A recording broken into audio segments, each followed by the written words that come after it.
Hello, everyone. Welcome to Fired Up, the podcast for marketers working in early and late stage startups. I'm Morgan McClintock, the CEO of startup marketing agency Firebrand. We've launched this podcast to interview the best in the business, but I'm not going to do it alone. So please meet my co-hosts. I'm Nicole Pytel, Firebrand's VP of Content Marketing. And I'm Chris Ulbrich, Firebrand's Head of Media Relations. I'm Ian Lipner, a tech PR and crisis communications veteran. We'll drop a new episode each week, so there's plenty of fuel for your marketing fire. Get the spark you need to take your startup to a whole new level. Hello, everyone. Welcome to another edition of Fired Up. It's the summer. And in fact, we're having a huge heat wave over here in California. Now, in the summer, things can often slow down, but this year is going to be an exception, and I think it's going to be really busy. Why do I think that? Well, we're seeing a lot more funding, all stages, early and late stage, than we've seen in a while. And we also know from our Startup Marketer Outlook, a survey of 250 marketers, that people are feeling pretty confident about H2. And by the way, if you haven't had a chance to grab your copy, please go to firebrand.marketing and download it. So H2 is going to be a real upswing. And today we're going to be talking about how do you measure the impact of all that marketing?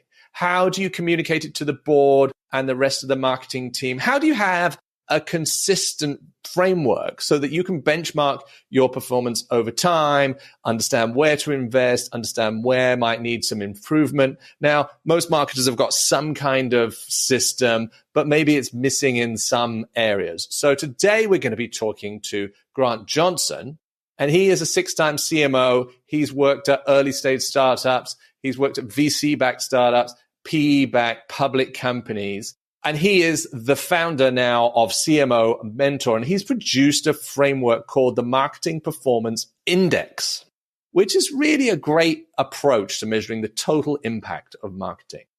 So we're going to talk to him about how he came up with it, why he chose the different elements and metrics that go into this index, how it scales over time, how you can implement it at your startups, and maybe some of the challenges that you might find along the way. So please join me in welcoming Grant Johnson from CMO Mentor to Fired Up. Grant, great to see you. Thanks for joining us here on Fired Up. Hey, Morgan, it's great to see you again, and happy to be having a nice conversation with you today. This is a really important topic because we're going to talk about how you assess your performance as a CMO, and you have actually taken the time to put together a whole sort of methodology, the Marketing Performance Index, for CMOs to assess and sort of share their performance and benchmark it. I want to use this episode to go through in a deep dive on that. But before we get into that, why did you create this and what's the goal? It's a great question, Morgan. You know, I have been a metrics-driven, results-driven, ROI-obsessed marketer for a long period of time. Right. And, you know, with Gen AI coming into the fore, you know, last year, probably around this time, it was really picking up. I feel like we've got more technology, more data, more processes than ever before. But as CMOs and heads of marketing, we're always defending our decisions, endlessly trying to prove the value of marketing. So as I've been speaking with a number of other peers, I'm in a few CMO peer groups, I feel like, you know, now is really the best time to shift this conversation and really demonstrate in an objective, defendable manner the value that marketing creates by these 24 key performance metrics. And that can really move the conversation to a very, what I would call, objective ground that, marketers get agreement with the C-suite, the CEO, the investors, board, and the conversation becomes much more productive and much less defensive. Right. And so you've really focused in on 3 core components in this assessment. Let's just go through those. There's market presence, there's brand strength, and there's pipeline health. Talk to me about what each of those are and why you chose those 3. Yeah, I actually did it in a very deliberate way. I've been a CMO of 3 public companies and 3 private companies, and they're all different. Each company's different. Each sort of investment management approach is somewhat different. It's different within public companies or PE or VC backed. And it's understood that pipeline health is critical to growth. You got to get net new logos. You got to expand your existing customer base and sell additional product services, consumption, volume, however your pricing model works. But what's not well understood is the totality. Marketing is a non-linear journey that influences the success of the rest of the company. And market presence, in other words, defined as being in the market when your customers and prospects are searching. And brand strength is simply defined by a customer or even a prospect's positive experience and ultimately their advocacy for your brand. They really have tremendous influence on pipeline health and pipeline efficiency. And so if you get all three right and they work together in a cohesive fashion, each self-reinforces the other, and you end up in a much better place, overall competitive dynamic. Right. I mean, market presence and brand strength are an investment in and shall accelerate the pipeline health down the line. I feel like there's a lot of pressure just to focus on pipeline and not to make the investment in the market presence. And I guess having this framework at least shows how your market presence and your brand investment in your brand is progressing over time, and you can kind of justify that investment and then correlate it with the quality of the leads coming in and pipeline velocity, deal flow, etc. I'm fortunate enough to work for many companies that more than doubled the last 20 years. I've run marketing, and we work together with your firm, Morgan Firebrand, and we, over the 3 years that I was CMO of Emburse, the company more than doubled, and I was tracking not quite all these metrics, but most of these metrics that have now become codified in the Marketing Performance Index, which, by the way, is also crowdsourced. I had dozens of CMOs validate the numbers, and it ranges what good looks like, what underperforming looks like, what overperforming looks like. And if you set a baseline, however, if you pick these 24 or 10 or 40, whatever it is, once you set the baseline and you measure each of them on a regular basis, I think quarterly is ideal. You could do it monthly if you wanted to. Certainly annually is not enough. We're in such dynamic markets. You can see how they impact each other. And probably a great example of what can work is one will say, okay, I'd like to get a multiple of my market investment, often called the ROMI, return on marketing investment, right? And so let's say a good ROMI might be 5 to 1. Well, if you've got market presence, in other words, everybody knows you're there, and you've got brand strength and advocacy and fans and raving fans, if you want, suddenly $1 of demand generation creates a lot more pipeline. So it makes every demand pipeline investment that much more effective. So let's say you exit from market presence, you're not doing anything on LinkedIn and you're not going to events and you're getting some poor reviews on G2 and so forth. You can see the negative impact of those other areas on your ability to create pipeline efficiently. There's always a lot of factors, but these three work together pretty well. Right. So those are the three core components. And under each of them, there are these sort of two, you call them performance indicators. And so under market presence, there's your reach and your sort of your share of the market, for example. And you have specific metrics that might sort of ladder up to indicate here is your reach, and reach and share equal market presence. And so to describe the table to people, there are under reach, there'll be earned media, social media, etc. And you might change the metrics to tailor for your company. But the concept is under market presence, you measure your reach and you measure your share of voice, indirect sales percentage, those kind of things. And that will ladder up to your market presence. Let's just click into those two things. Can you explain in a bit more detail what we mean by reach, what we mean by share, and then the sort of sample metrics that a CMO might use quarterly, perhaps, to sort of give themselves a score here? Yeah, I will walk through these, Morgan. I will say that if you're just listening to this, the podcast and audio. Yeah, it's a lot. Yeah, it's a lot. At some point, pause it and go to CMO Mentor, and it's all listed there. By the time somebody hears this, there'll probably be at least 3 blogs explained in detail with visuals. I'm going to put a self-service, online free diagnostic here, probably in the next 30, 60 days, make it easier. But I'll just kind of walk through these because really these are the 24 that I found that are the right leading, lagging indicators that have the most impact on a relative market success, relative company strength, relative marketing performance, and so forth. So that's sort of why I chose these. But so I'll just kind of go over them and at least they're representative, as you said, Morgan. You can substitute, let's say you don't have Meltwater and you're not tracking share of voice. Well, you can substitute another metric, or you could do what I call weighting and say, look, I only want to do 20 metrics. I want to give these 2x weighting or 10 metrics and these 3x weighting, right? It's the main thing is you've got to set a baseline, establish what good looks like. Then the next thing you need to do is get agreement. Marketing can track all the metrics we want to. Like I tracked 100 in most of my companies, but like nobody wants to hear about that, right? So what are the 5 that they want to hear about? And what are the 10 that you'd like them to understand better so they can see the total impact that marketing's making? But let's kind of just go through these sort of one by one. So let's start with market presence. As you say, the reach metrics are earned media, social media, site visitors, and events reach. And this last one takes a little explaining. Events reach is like, let's say in your industry, there's 10 key events, right?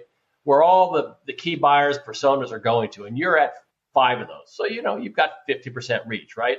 When somebody is in the market, and by the way, only about 10% of companies are buying every year. Like whether you're replacing or you're selling a net new solution, not everybody's going to buy every year. You may have a TAM of X million, 100 million, billion.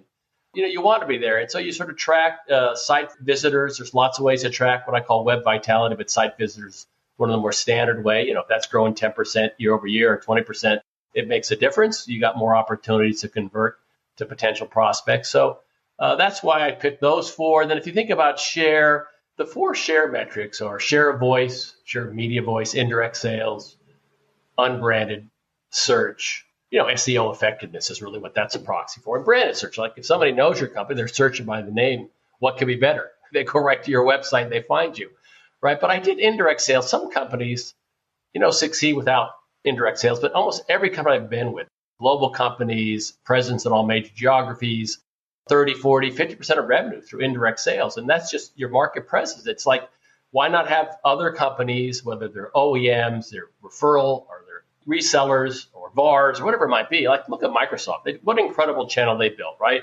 Initially, Google's direct, and now they've got channel partners. Everybody seems to have some percentage of channel. That's why I call indirect sales. So those 4, are pretty key. And together, they really help drive your share to give you unfair advantage in the market if you can aspire and achieve a leadership position.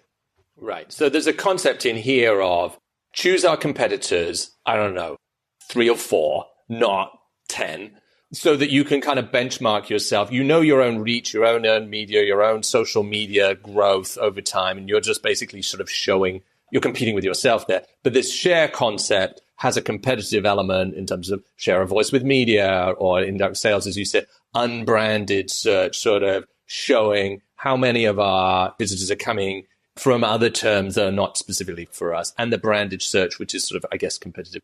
That's the sort of dynamic here that sort of ladders up, and you might have other metrics, but ladders up to some concept of market presence.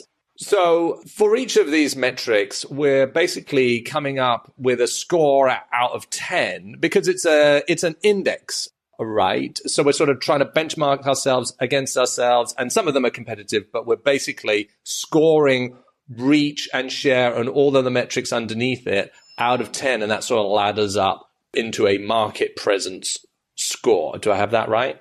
You do. You look at your individual scores, your composite scores on a year-over-year basis. Are you flat? Are you growing 10 to 20%? Are you growing over 30%? And if you're the higher, you'll score higher points. If you're lower, you have lower points, and that adds up to your total score for each of the performance metrics. Let's take share of voice. I do my analysis against my 4 competitors, and I'm second. Do I self-judge? All right, I'm going to give myself a 6 or an 8 for that. Or how do I work out of 10 so that I'm consistent over time and consistent across these metrics, the score to give myself? When I get the online self-serve version, you'll see it's just a drop-down box. It's like, are you gaining or losing a relative share of voice? That's all. Got it. So this is progression. This is measuring progression over time. All right. So that's market presence, which is about reach and share. And then the next sort of big bucket, if you like, the big component is brand strength. So, how willing are influencers to engage with us? How engaged are your customers, etc. And there's two parts to this. There's sort of engagement.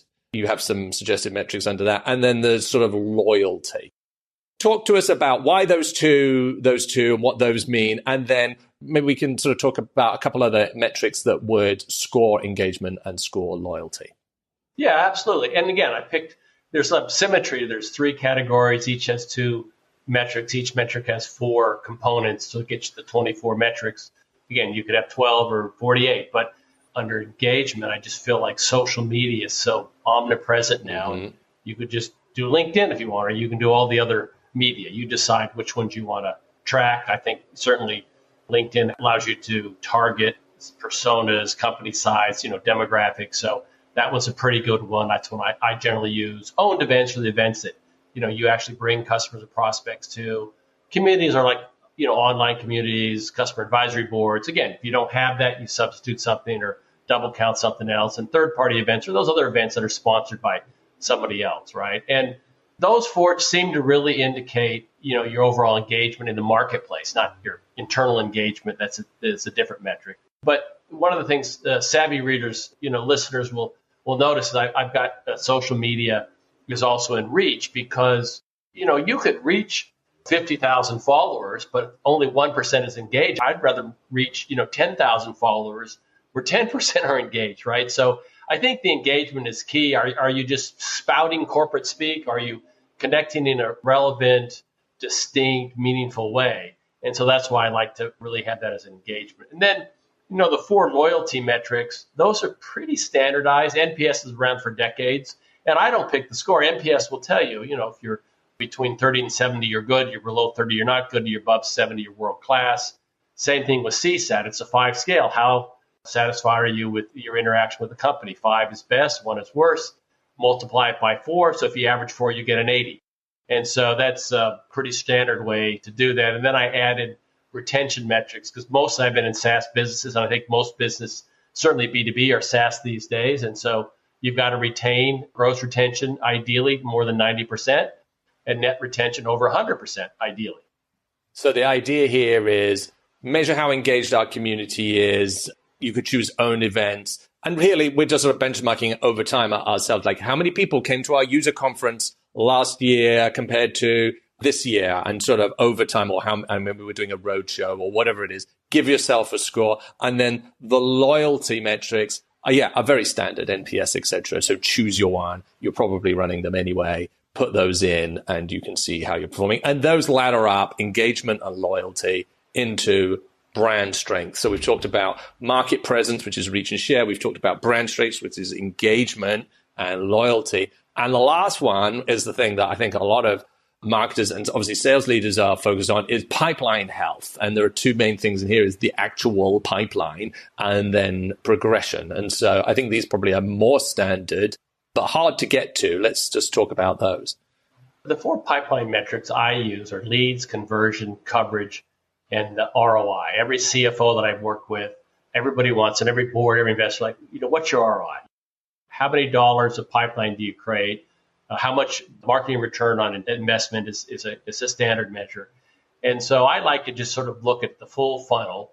And, you've got to start somewhere, whether you call a marketing qualified lead or marketing qualified account, if you use target account or what's known as ABM, account-based marketing, that's important. And then conversion is really each person picks like what conversion matters most to them. I've talked to a number of CMOs, and for some, it's just website registrations. People raise their hand and say, hey, you can talk to me, or I want to talk to a salesperson. For other people, it's how many demos. That's a conversion. Somebody wants a demo, or conversion could be, I've got your free service, it's a PLG motion. I want an upgrade to paid service. But choose your own adventure, whatever makes sense for your business. Pipe coverage is really tied to close and win rates. Most companies need at least 3x. Now, if you're in more transactional businesses, you might need 1 to 2x. If you're a more enterprise relationship business, you might need 3 or 4 or 5x. And so that's why I've got those in there. And then the ROI is just a simple calculation: how much you spend on marketing, what bookings do you get. That's great if you're a growing business and you say, look, this is some recent business I've been in, Morgan. Look, if you give me another $100,000, I can generate another $1.5 million And if sales closes 1 out of 4 deals, I'm going to get almost a 4-to-1 ROI. So how much more bookings would we like to get? So you need to have that in your back pocket and always know what your ROI is of every campaign and every quarter, your total spend. And so if you have to cut back, you can say the opposite. Hey, look, we're not going to get as much pipeline, right? Or we're going to have to work harder to convert every dollar of pipeline. Again, we're sort of scoring ourselves out of 10.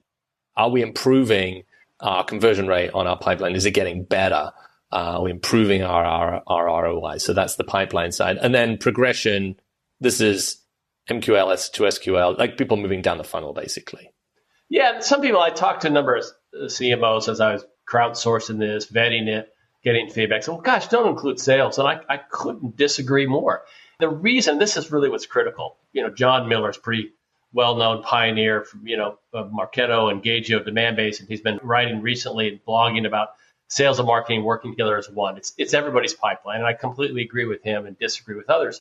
You have to monitor sales and their performance, their velocity of deals, close rate, win rate, as closely as everything marketing does is monitored. They want to know how many leads do you get, what's the ROI, which campaign's working best, all the things that marketing does in support of sales. We're one team. And the reason I say you need to monitor that, let's just take a typical, and I use Forrester decisions, it's called Serious Decisions benchmarks, and that's what's built into the Market Performance Index. You can substitute a different conversion ratio, but there should be some normatives on what percentage convert from initial qualified lead or account to sales qualified to opportunity to close and win rate, right?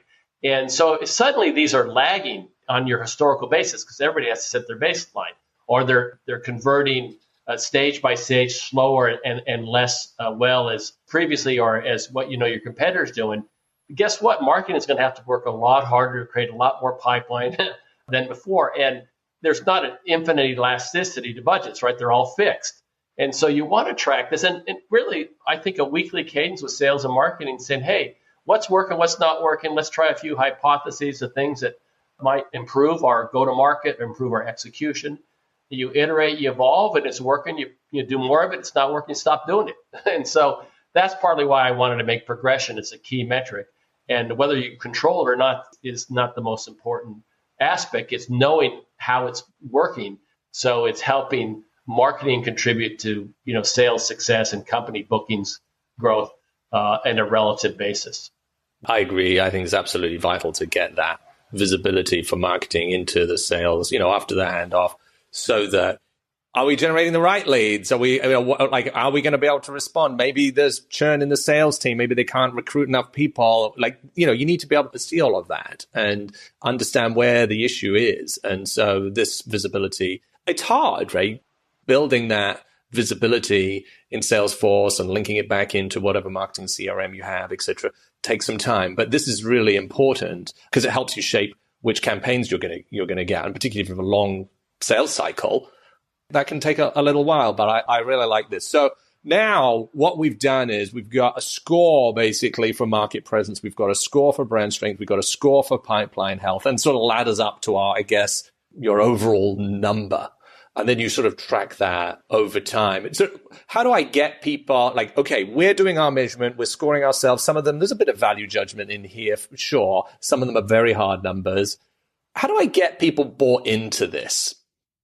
That's a great question, Morgan. And it'll differ depending on the personalities and composition of your stakeholders, right? You have one person from the board or 5 from the board you have to please. And one lead investor, 4 lead investors. Yeah, right. Does the CRO and the CEO care and the CFO care? Does the head of IT care as much? Who knows? You have a starting point. You set a benchmark. You say, look, it's certainly tied to the overall company KPIs, OKRs, whatever they're called, objectives, key objectives, and say, look, here's how marketing's going to contribute. We're going to drive these outcomes in market presence, these outcomes in brand strength, and these outcomes in pipeline health, together with sales, of course, which really is key to progression and close. And we agree. Okay, you get agreement on what the most metrics that matter most are, and then those are the ones you're going to report on. You may throw a few others in over time to say, hey, look, this has causality. This is a leading indicator, a lagging indicator. And so that'll help with the discussion. But ultimately, once you have the score, it's like a grade, 0 to 100. If you're over 90, you're getting an A, you're overperforming. If you're 70 to 89, you're in the middle of the pack. If you're below 70, you probably need some help, and maybe you're just out muscled in the industry. And it's going to take you a long time to get your footing and be a key contender, versus a niche player. But the magic happens when you work together with all the constituents, all the stakeholders, sales, BDRs, or call them ADRs, SDRs, marketing, customer success, and product teams, and say, look, here's what's worked, here's what's not working. Here's how we can improve our competitive position, our value prop. Customers don't buy products, they buy solutions to problems they have. So you've got to position properly, you need to message properly, you need to demonstrate value and ROI in their investments. But if you work with these metrics and you see, what's working effectively, what's kind of falling a little short, together you can help move the business forward. That's what it's all about. It's not like this index, you're done. It's like anything else in business. What have you done for late meet? How do we improve next quarter? How do we improve next week, next month, and on an ongoing basis? Yeah, and I like the fact that this sort of makes sure that the board or the management team has a holistic view of what marketing is and doesn't sort of over-index on one micro metric. I've seen boards obsess over positions of individual keywords. Okay, that's important because it could drive a lot of organic traffic and conversions, etc. But, it's maybe not representative of the whole of what marketing is doing. Or people get obsessed with a vanity metric, our social media presence or what have you.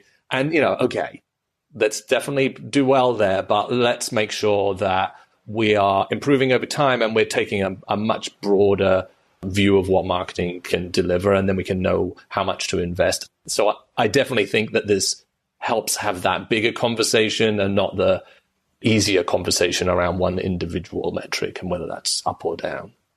Yeah, exactly. Hopefully you've got reasonable people who are open-minded, who, like all of us, I've been a continuous learning and growing my entire life. That's why I'm so excited about marketing now, about Gen AI and all the prompts it holds to automate the mundane manual tasks that take too much time, free us up to do more strategic, creative, inventive things, right? But there may be some boards that I just want 4X. I don't care how you get it. Just get me 4X. And that's probably a signal that you may not have full understanding with the investors or the board or someone who doesn't want to take a more holistic view. In other words, you just can't hire great salespeople and say, well, just go sell stuff, right? You've got to have sales process and sales plays and sales discipline and sales check-ins. And so same thing with marketing. It's not just simply creating pipeline. It's all the things that add up to the ability to create healthy pipeline that sales can progress and close.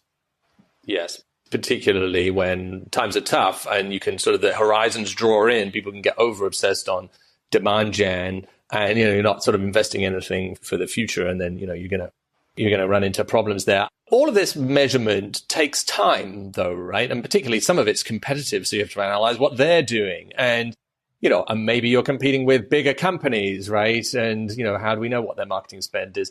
Give me a guidance on how much time I should spend on this measurement, because it takes away resources from execution. So what's your thinking about that? Well, actually, it's just the initial gathering. As I've been doing this manually for folks until I have the online self-serve version, and, I can do it in 30 minutes. If you know the data, most companies have ongoing reports that they're producing for boards and, for investors, and you just pull the data. And if you don't, you leave that part blank, and then you just sort of double some other things. So, I think you can get this done in an hour, and it doesn't really take a lot of time if you actually are measuring these things. And if you're not, you need other things that you're measuring that you've got to have an objective view as if you're gaining ground or losing ground, right? And that's what this is all about. And then it's just really a way to have a dialogue about, okay, here's areas where we're relatively or competitively falling short, and I was talking to one person that overall grade was B, it was in the middle of the pack, but her company had nearly 100, and the pipeline was not their issue. They had all the pipeline, they just weren't closing enough of it at a high enough value, right, to kind of make the bookings number. So the key thing is having a regular measure, and once you set the baseline and seeing if you can keep moving it forward.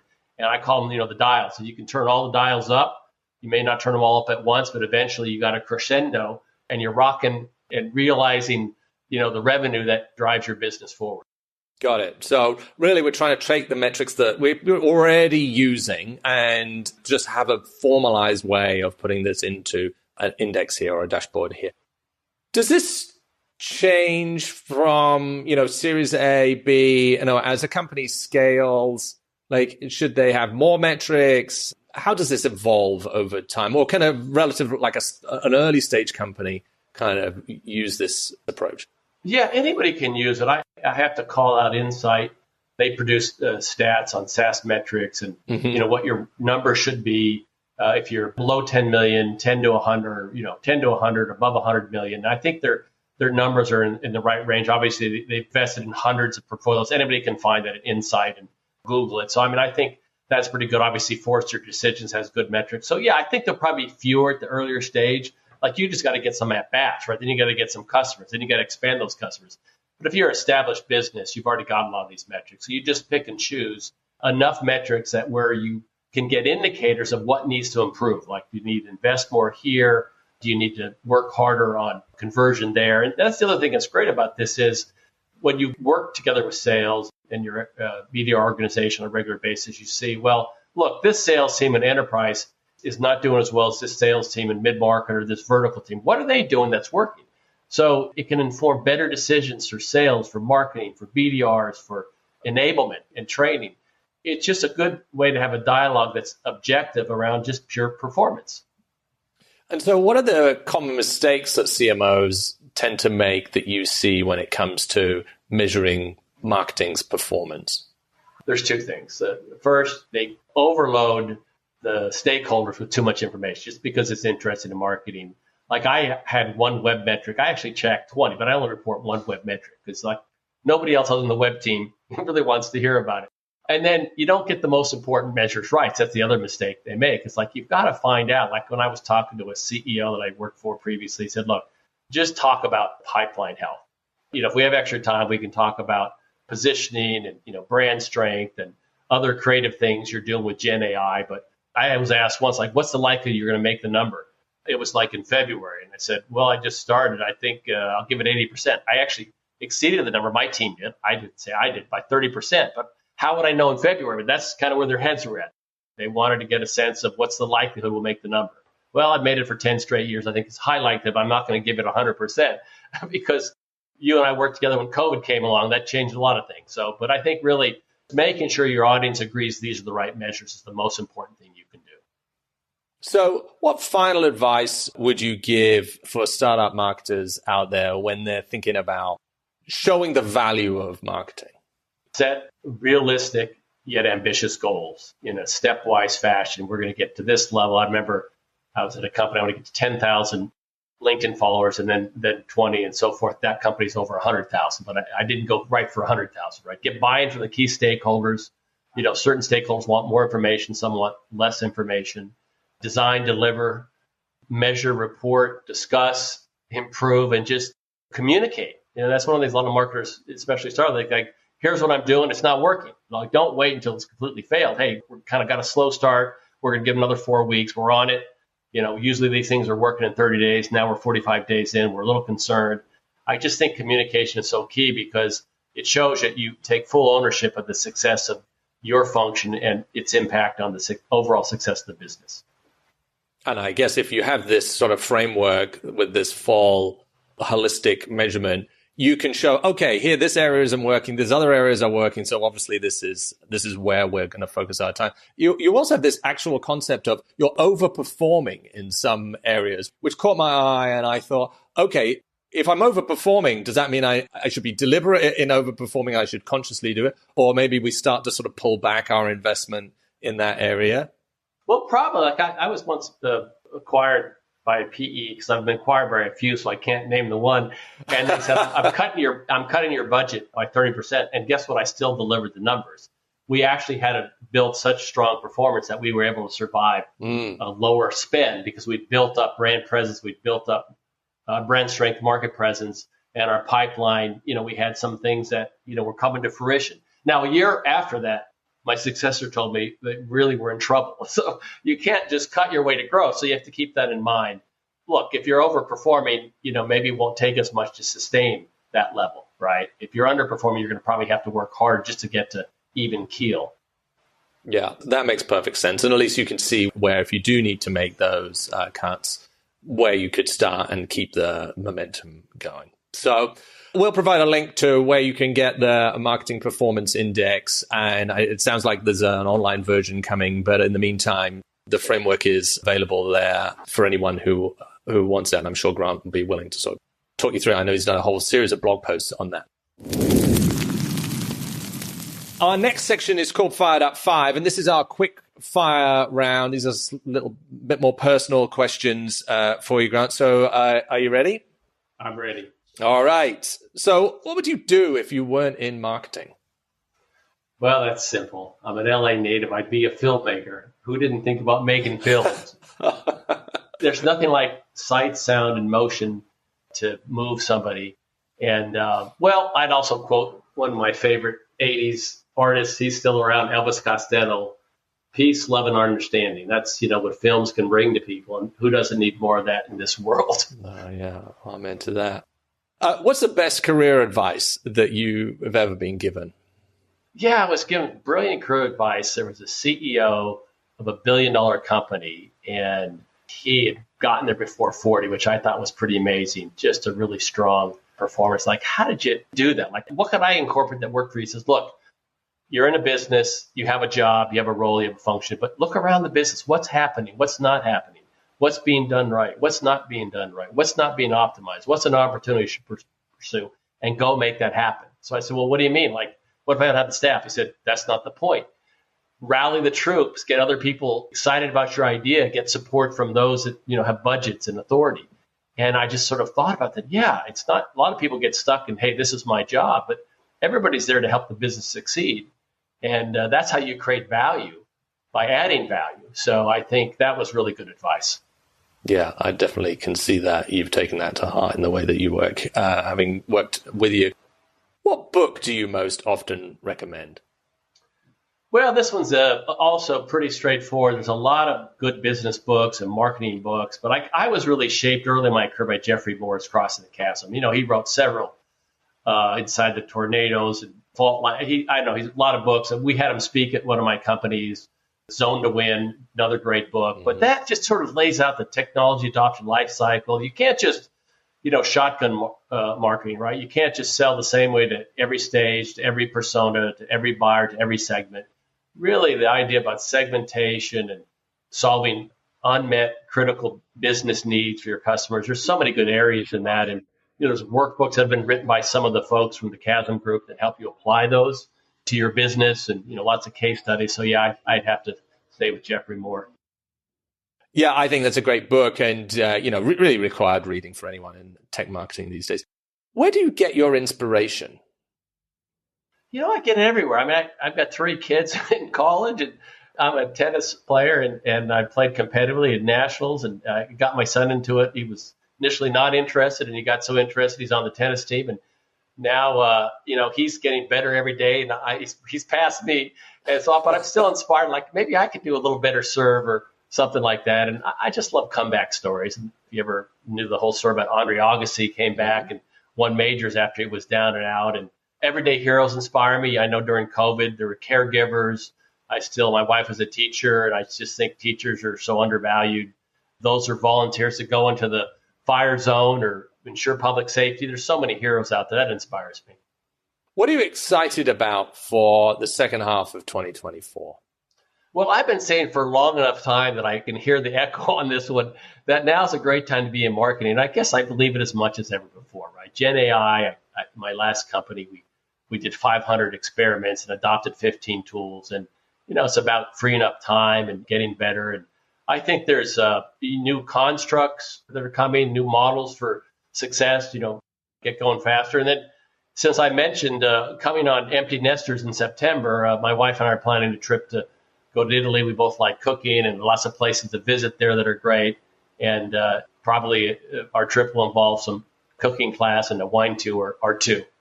That sounds really exciting. And congrats on the kids getting their graduations and stuff and moving on. That's fantastic. And I agree with you on marketing, right? often get asked, like, would you recommend anyone coming into marketing with the birth of Gen AI? And I would say, absolutely. This is a vital time, and people entering their careers, they can learn a skill set that no one has got years of experience in this. So you can seize this and build a whole new, you could build a marketing agency, you could revolutionize the marketing department, you can be the expert on this. I think it's a super exciting time to kind of eliminate a lot of the repetitive work and open up some much more creative options. Well, and there's another thing that I've talked to a lot of my peers about. I mean, now's a great time. You don't have to be, siloed into one thing you do. You can become an expert in content marketing and analytics and communications, and it's going to help you skill up faster so you're more marketable, right? That's what marketers want to be. They have more options. That's right. Grant Johnson is the founder of CMO Mentor and has produced this marketing performance index. You can go, we'll post the link. You can go on there. You can look at what the concepts are. He explains the whole approach. And then, as we've talked about today, how do you measure market presence? How do you manage brand strength? How do you manage pipeline health? And, choose your own adventure, as he says, so that you've got this index. Grant, thank you for your time today. I really enjoyed catching up with you again. I really appreciate you walking us through this. And we look forward to talking to you next time. My pleasure, Morgan. Thanks again for having me. Well, that wraps it up for today. But 2 quick things before we go. First, we've just published our Startup Marketer Outlook, which is a report based on a survey of over 250 senior marketers at early and late stage startups, all about their plans for H2 2024. So please go to firebrand.marketing, and in the resources section, you'll be able to download your copy there. Second, if you've enjoyed the show, please give us a rating or a review. Obviously, subscribe. We really appreciate that, since that helps others discover the show. Thank you for listening, and we'll see you next week. And in the meantime, get out there and crush your marketing goals.